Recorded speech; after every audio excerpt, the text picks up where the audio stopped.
about that, but let's get started. So I teach this course at American University and also wrote a book with the title How to Live Healthier, Happier, and Longer in Retirement, 8 Essential Pillars. And you can get that from store.bookbaby.com. So if there's a lot of material and we're going to really try to go quickly through this all. So if you could just hold your questions until the end, I would appreciate it. So when I tell my classes, the best way to learn and the best way to get your brain relaxed is with humor. So I usually start with a brief joke, and due to time, I'm going to hit a real brief one. So what is one animal that Noah did not invite on the ark? I'll give you 3 seconds. Okay. The answer is the woodpecker. Okay. Remember, the ark is made out of wood. All right.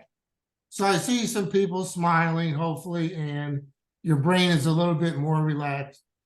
So when your brain is relaxed, you're more receptive to learning. And so here we go. I'm going to start with a concept called neuroplasticity. And this is something that applies to us seniors. And our brain is an amazing organ that weighs about 3 pounds. And our brains have the ability, unlike many of our other organs, to continue to grow and learn. We can continue to make new synapses and grow new neurons in our brain. And we're going to talk about this more in a few minutes. There are 8 essential pillars, which I'm going to be covering throughout the session. And I had a slide listing all of them, but it's like exercising and socializing and eating and socializing and relationships and the brain and sleep. These are all essential pillars that we need to attend to in our life. So you're going to get a lot of new ideas today on how to improve your habits. Changing habits and being motivated is, not easy for most of us, especially as we get older. So there are a couple of tips you can, pay attention to. One of those is to go slow, okay? So one of the things I'm going to talk about is you want to exercise 5 times a week for 30 minutes. Well, if you can't do that, then start off with 2 times a week or 3 times a week for 10 minutes. And then next week, try to increase that and follow it up.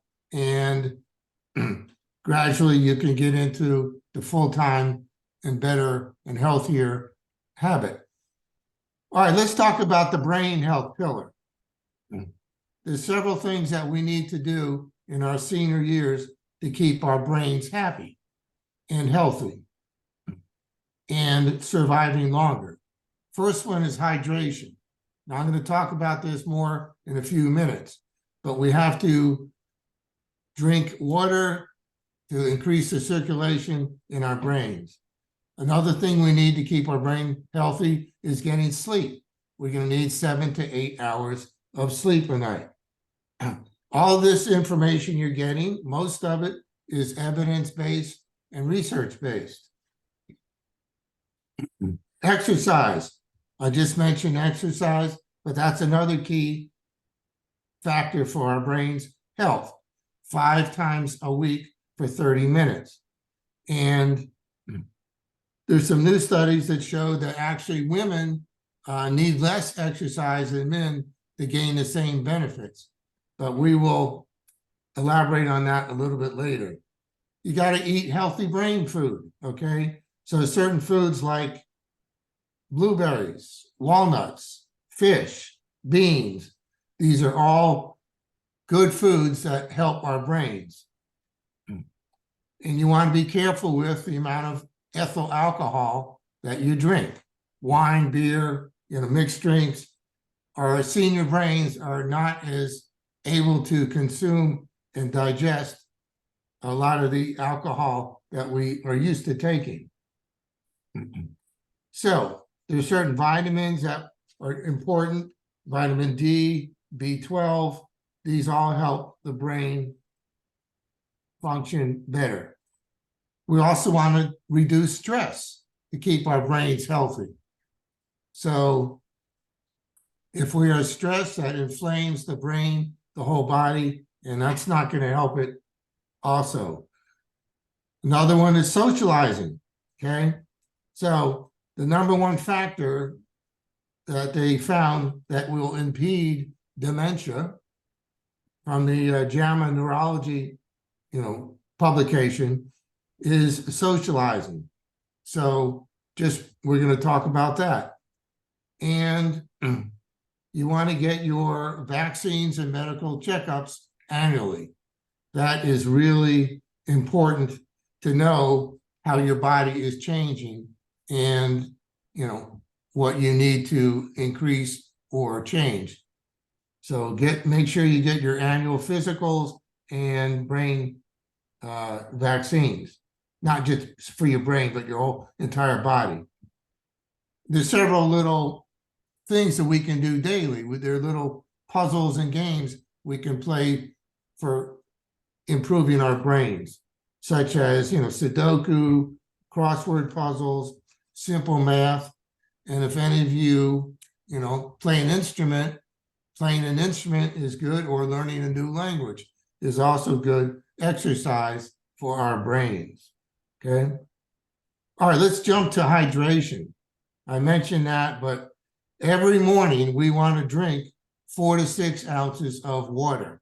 And the reason for this is our brains shrink overnight, okay? And when they shrink, it's like a sponge. They push out beta amyloid protein, which is a brain waste.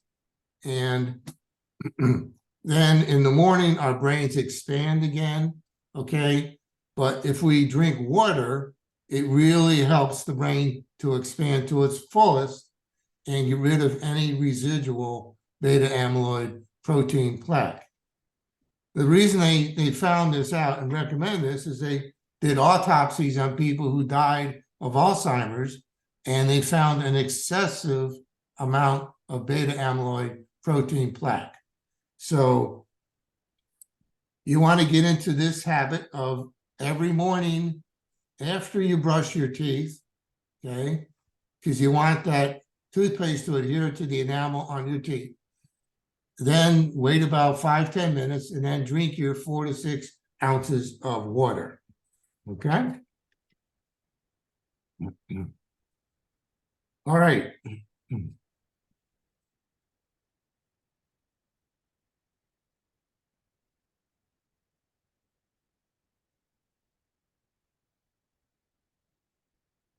Briefly want to mention the differences between males and females, because we're all unique in our biochemistry and our bodies, but women are different than men, okay? There was a Marine marathon they held about 10 years ago, and everybody, all the runners were following the recommendation for running marathons, which was, drink a gallon of water, okay? Well, they found out that women, about 5 miles, 10 miles down the race, were starting to get leg cramps and drop out. And they found this because women's bodies have more fluid in them, and they got a thing called hyponatremia from drinking excessive amounts of water. So we're all different, okay? Other things, women live longer than men, an average of 6 years. Why is that? Well, women, take better care of themselves. They take less risk than men. And they think, biologically, women's estrogen may help out in a greater lifetime. Women survive COVID better than men. Less men, get the COVID vaccines, and they think, it's a macho thing. I can take care of myself. And so as a result, we're finding out that more men are dying of COVID. Men's skin is 25% thicker than women's. for example. And there are ethnic differences out there besides male and female. So they know that African Americans have a greater bone density, okay? Native Americans have higher rates of diabetes. And Asian Caucasian women also have higher rates of osteoporosis. So within the sexes and within the ethnic groups, there are differences, and you have to all take that into account. All right, let's talk about the exercise health pillar. And I know we're moving pretty quickly here, but hang in there with me. So the CDC, recommends 5 days a week for 30 minutes, 150 minutes a week to exercise. And as we get older, there's a concept, a phenomenon called sarcopenia, okay? Sarcopenia is losing muscle mass and muscle strength. This naturally happens in the senior body. So in order to prevent that, so we can open jars up and, lift things like our grandchildren, you want to do weightlifting and resistance training.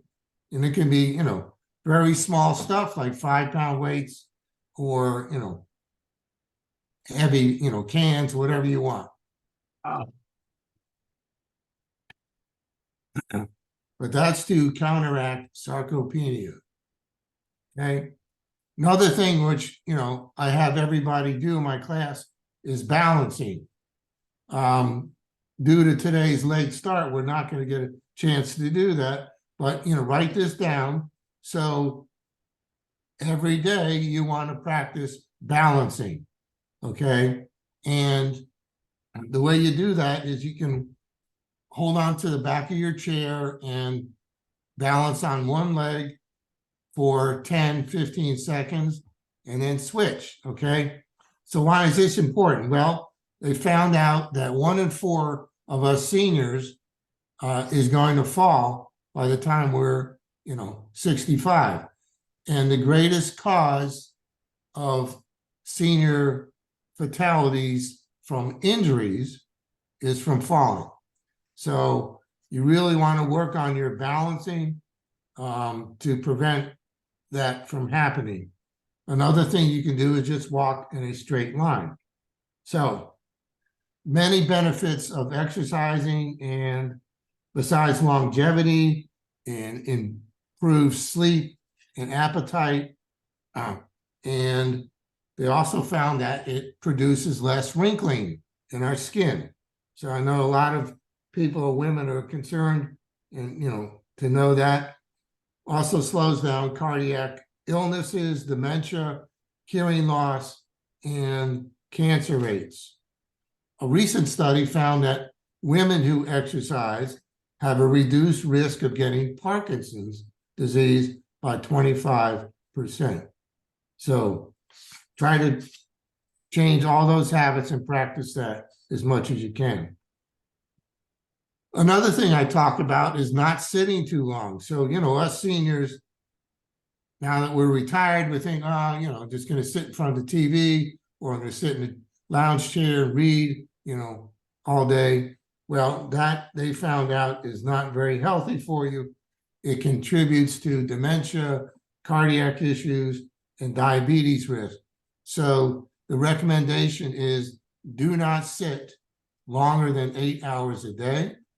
And make sure you're up every 2 to 4 hours and moving.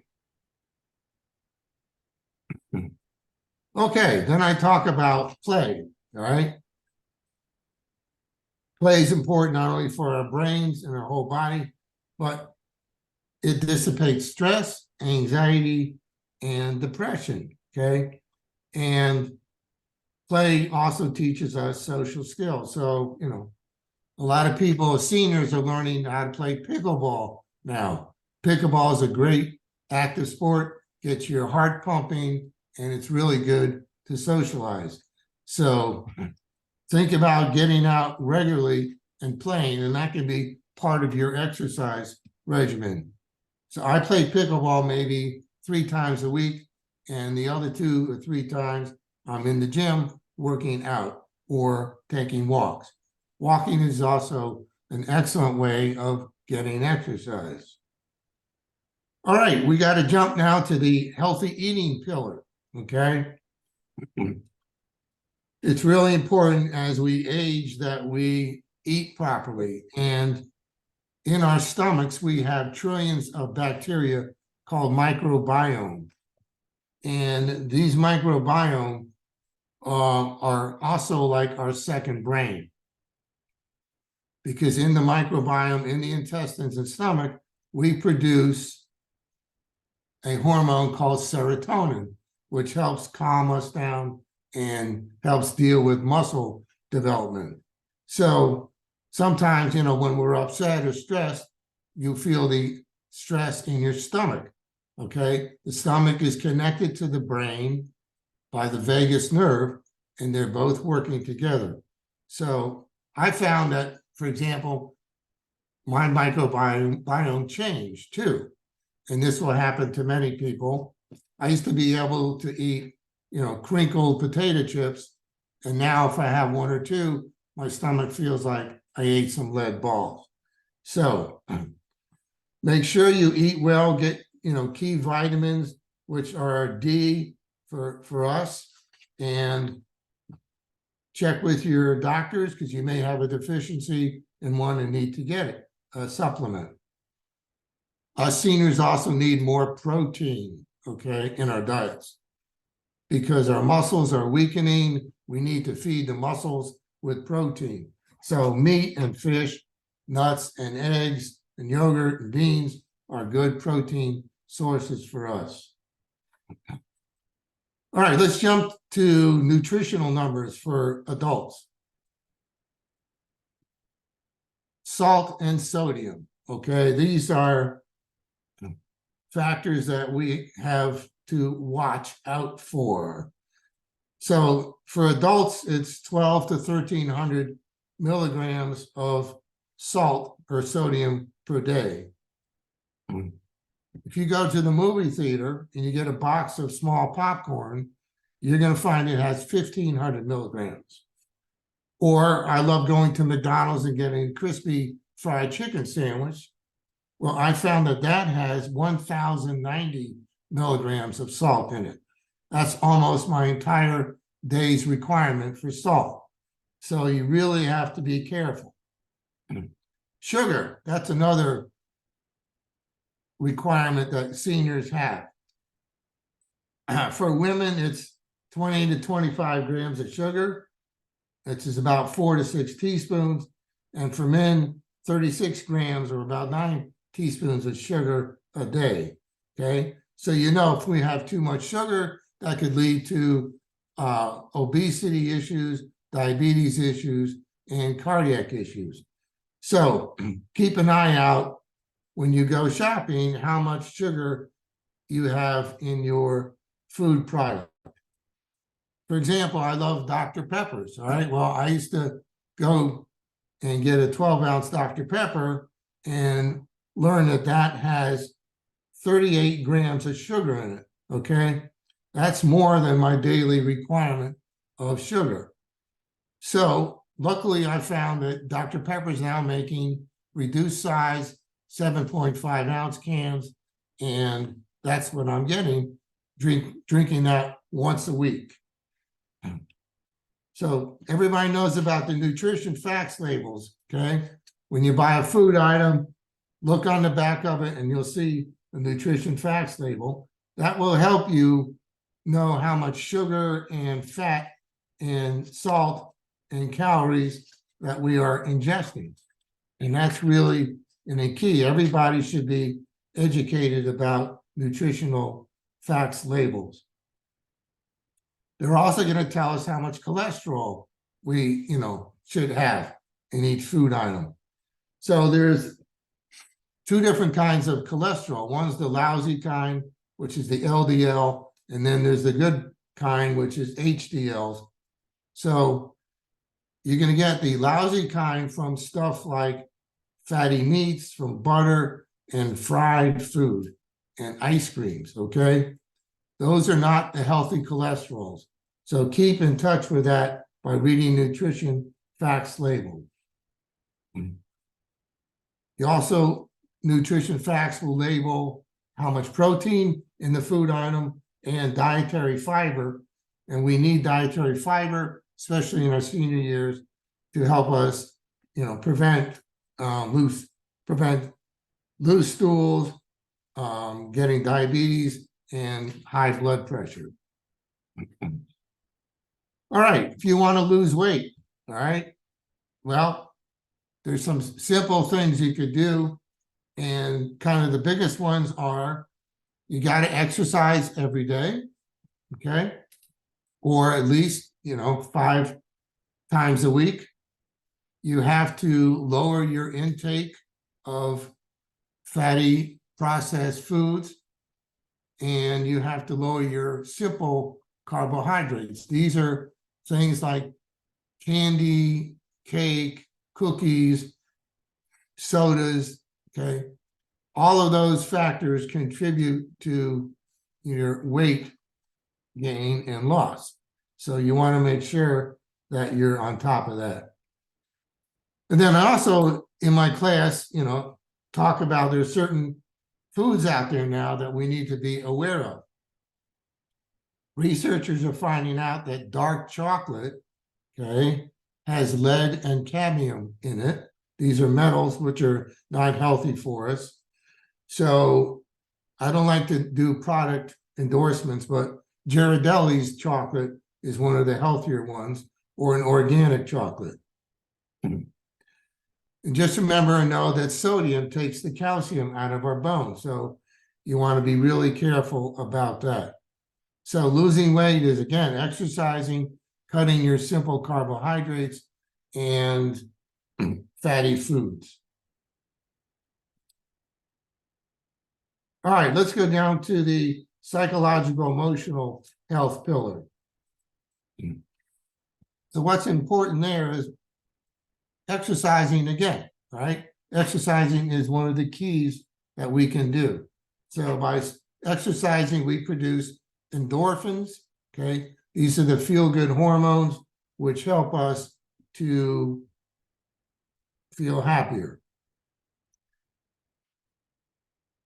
Another key factor they found is for happiness in socializing is to, have relationships with people.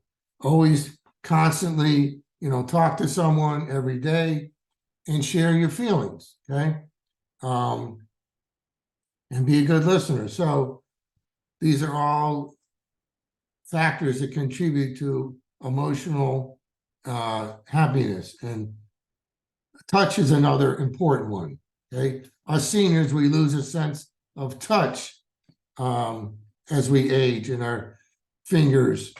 And so hugging people, kissing people, is all good for us because it communicates trust, love, and caring in our older age. We also have to eat well to be emotionally happy. More fruits and vegetables, proteins will help us to, feel better emotionally. There are certain mood foods like fruit, mushrooms, yogurt, fish, walnuts, and green tea that researchers have found help prevent depression and anxiety. To feel good emotionally too, we've talked about you have to sleep well. We're going to deal with that in a minute. Get your annual physicals. You want to laugh and play as much as you can. And you want to be positive in your thinking. Yeah, I know that's hard as we age and we see a lot of issues we can't do anymore, but you want to try to have a positive attitude about stuff. For example, I got a speeding ticket in Rockville one time, and I could just spend my time complaining about it and bitching about it. But instead I said, well, okay, so I learned where these hidden cameras are now, and, it's probably safer driving. So I try to get a positive attitude going to, help with the emotional issues that happen in life. And the other big one, which we all learned from the COVID, is, being grateful. So I want you to write down, 1, 2, or 3 things you're grateful for in your life, and keep an eye on those, and, review them regularly, and that will help you feel emotionally and psychologically happier. Sometimes, people can't, find the happiness. And so I always recommend seek therapy, get some professional help. And Lynn really knows about this too. So don't be afraid of talking to someone, a professional. And other things to keep emotionally happy, like nature bathing, get out in the woods, in your garden. They found that people who live near woods and nature have a calmer life and less stress. Music really helps, and praying, okay? Research shows that like praying and meditation lowers our blood pressure and stress. Okay, let's go on to the sleep pillar, and we're getting close to the end. Sleeping is really essential for all of us, and we need a good night's sleep because our bodies are repairing injuries and things during the day. We're, helping rejuvenate hormones. We're getting our our minds cleared of, stressful material. So you really want to get a good night's sleep. And there are lots of us seniors who are not getting good night's sleep. So the reasons for that, a lot of that is our, biology is changing, our diets are changing, our bodies are no longer processing certain foods like they used to. We have stress and other things to worry about. So all of that can interfere with a good night's sleep. So there are several recommendations I have, which I can, hopefully get to you later, but you want to stop eating, especially sweets, about 2 to 4 hours before bed. You want to stop TV or computer looking, because the bright screens and the colors wake up your optic nerve, and it flashes and keeps you up. So it prevents you from sleeping. So what you want to do before bed is get into a quiet state, maybe read, listen to music, and that will help your brain to settle down and fall asleep. And again, watch what you eat. If you have sugar or alcohol before bed, all that is going to get processed and keep your brain awake and prevent you from sleeping. And again, if you get physical exercise, do that earlier in the day. That will help the muscles relax, ligaments relax, and give you a better night's sleep. Okay, let's jump to personal care products, which we also talk about in my class, and it's in the book. And I'm just going to go through some of the highlights. Mouthwashes, okay? So when we buy and use a mouthwash, we notice they're green or blue or red, okay? Those are dyes that you don't want in your body. So mouthwash now comes in a white bottle. So you want to look for that and get it, okay?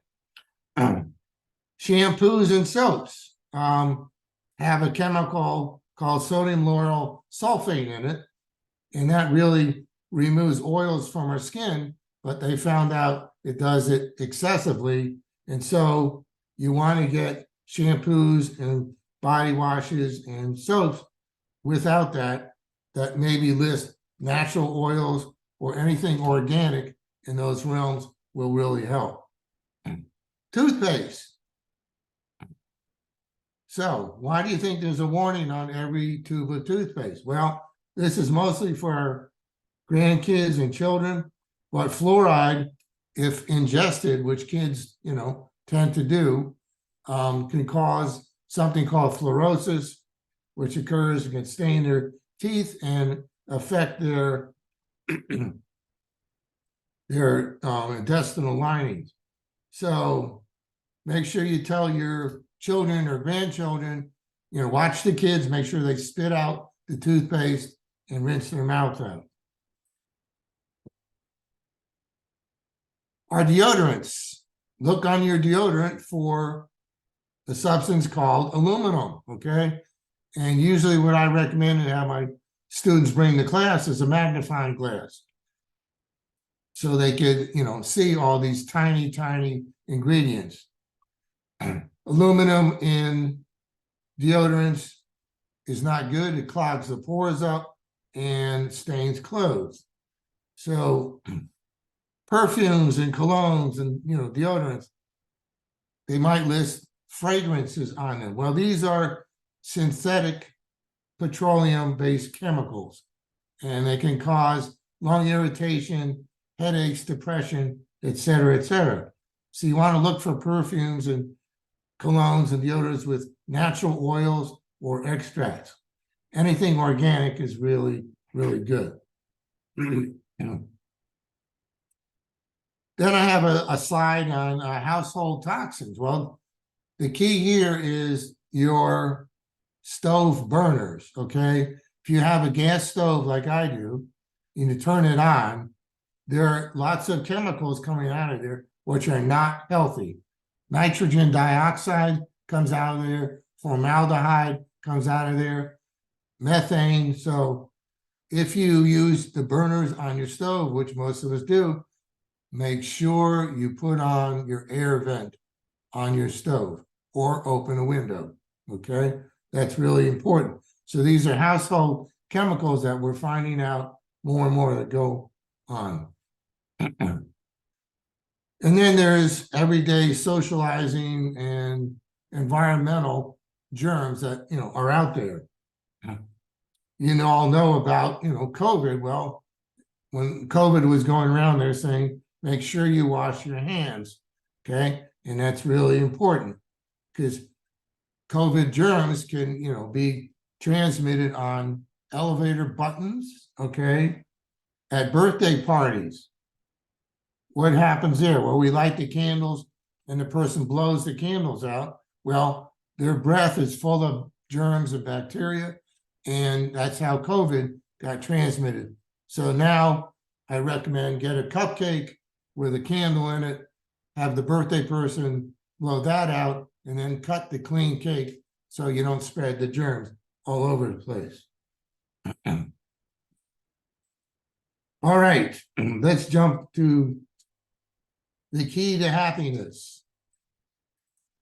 So there was a big longitudinal study done at Harvard, which researched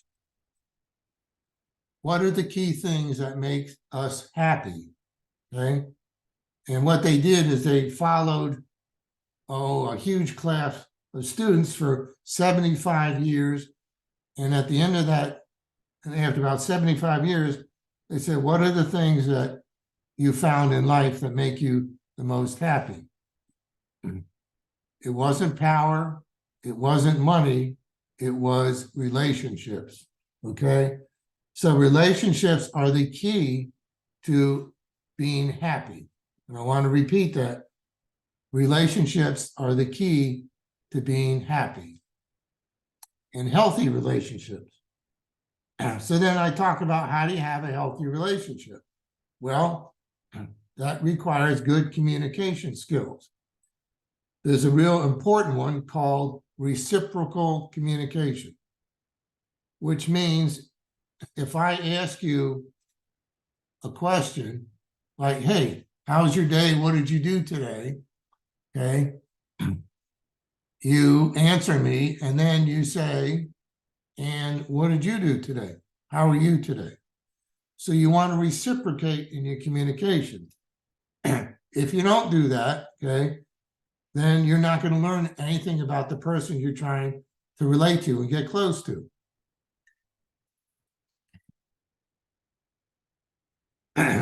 So remember that and try to practice that every day. Those of you who are in a relationship, okay, one of the key things they found out from relationships that make a good relationship is to check in with your partner every day. And here's the new behavior: say or do one positive thing for your partner every day. Okay, let me repeat that. Say or do one positive thing for your partner every day. That will really enhance any kind of relationship that you have. So never criticize, call names, any of that. If you're upset with somebody, talk about their behavior. Okay. So when you did this or when you did that, that upset me.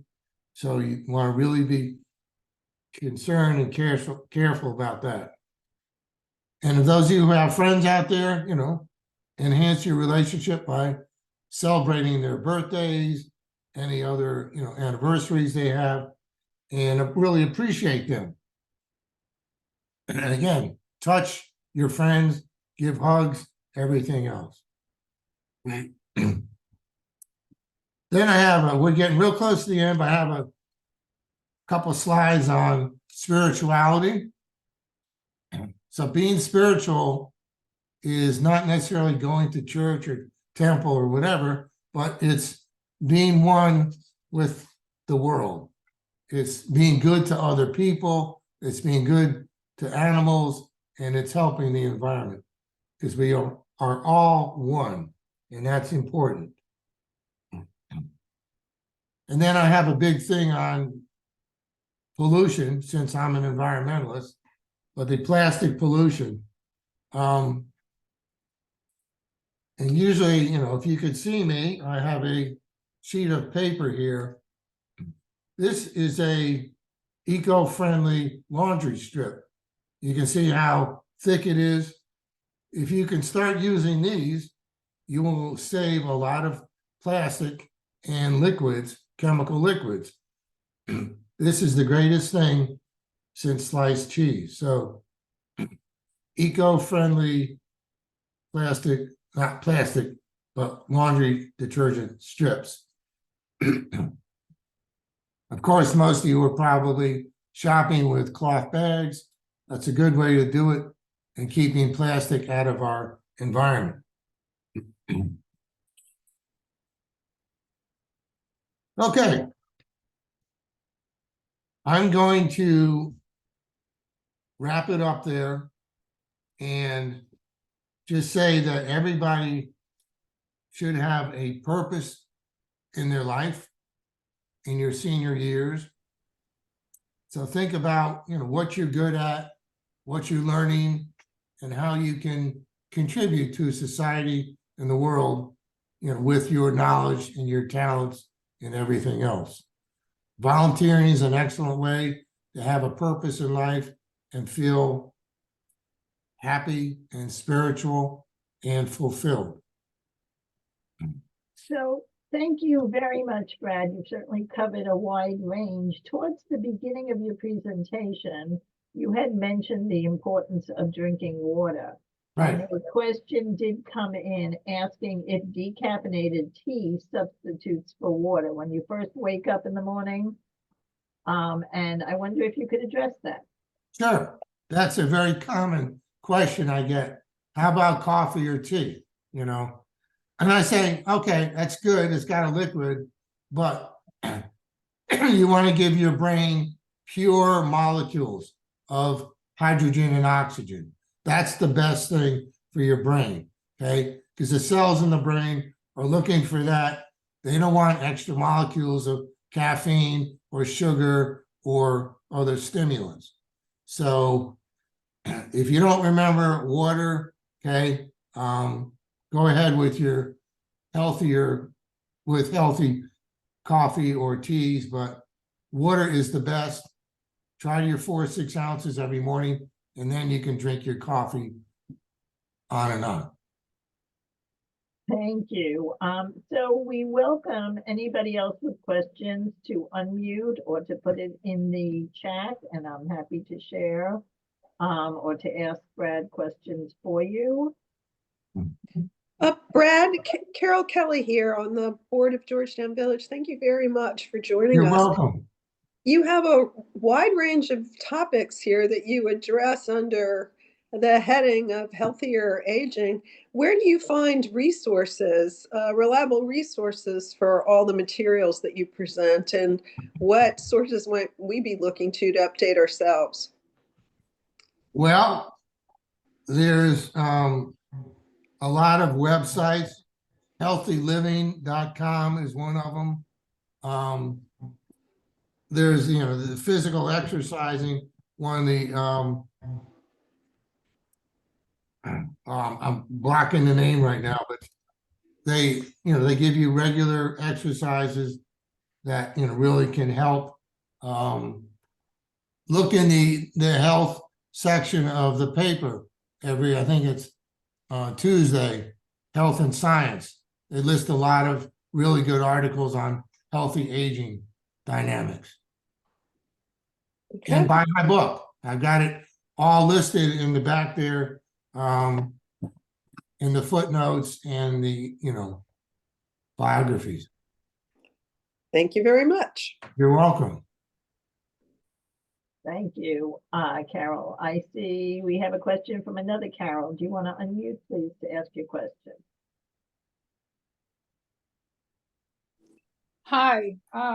In the earlier part of the talk, which I enjoyed very much, you mentioned a sequence for drinking water and brushing teeth in the morning. Why do you recommend drinking after brushing as opposed to before?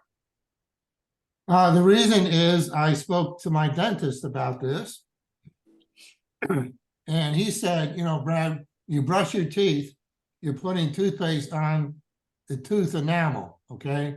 If you drink right away, you're going to wash that toothpaste protective coating off. So says give it about 10 minutes, 5 to 10 minutes to adhere to the enamel on your teeth, and then go ahead. My question was, why not drink the water before you do the toothbrushing? Good question. So when we wake up in the morning, we have a lot of bacteria in our mouth, okay? And if you drink water, okay, you're just flushing this bacteria down into your body, right? Now, some people have said, well, your stomach acids and everything else will, break down that bacteria. So it really is not a big issue, but I like to keep, stuff out of my body that's not necessary. So, either way, but the important thing is, get that water going in your system first thing in the morning. And what that does is, increases the circulation of blood pumping throughout the body. When your blood is really have a greater force of movement throughout the body, it's bringing more nutrients and oxygen to the brain and body parts. Thank you. You bet. Thank you very much. Are there other questions for Brad? This has certainly been a comprehensive talk and covered an awful lot of ground. It is. It's, yeah. Brad, one other follow-up question on oral health. I've heard, this is Carol, I've heard that the hospitals are not great with oral health, and that's really important when you're in the hospital to keep your mouth clean and make sure that you get help with that if you can't do it yourself. Do you know anything about that or care to comment? No, I haven't heard that. So I would just bring that white, mouthwash with you, or have somebody bring it to you in the hospital so you could, rinse yourself. But I don't know if that's directly what you're asking about. I guess my observation was from nursing friends of mine who say that the hospitals really need to improve their oral care of patients, especially those who have difficulty caring for themselves. And what made me think of it is what you just said about the importance of oral health for yourself in the morning. Yeah. Oh, and Carol, I remembered the exercise reference silver sneakers. Ah. Right. That's another really good one for, showing you, they have all kinds of videos of exercises for flexibility and bone and muscle strengthening. So silversneakers.com. Got it. Yes, we have an exercise class at Georgetown Village, and it's one of the more popular events we do for the members. Good. you. Excellent. Yeah. Keep it up. Are there any other questions? And I'm not seeing any other hands or questions. So again, I want to thank you. This certainly has covered a lot of ground and given us a lot of ways to stay healthy and happy in retirement. So if we follow everything that Brad shared, I am sure we will be really happy and very healthy. I thank you. I just want to remind those of you who are online that our next program is April 17th, and Judy Alden will be presenting about hearing matters. So that should be a very interesting presentation as well. And these presentations, our CCC programs, have been arranged with the help of our board member, Michael Usden, who is also an instructor at Ali and is using his contacts to bring us these wonderful presenters. So we thank you, and we thank you for joining us. And feel free to Zoom in for one of our future programs as a participant. Thank you. I'll try to get these slides over to you when I get my younger son, who's computer savvy. Well, thank you. And I will, just for those of you online to know, once we do receive the slides, I will put a link to them on the YouTube station channel that we have. We will be placing this recording on. We also will link to the slides in our weekly email that goes out to our members and volunteers. So if you're looking for the beautiful pictures and great cartoons, they will be coming. Thank you. Lynn. Thank you, Lynn. Thank you. Have a nice evening, everyone, and I hope to see you April 17th.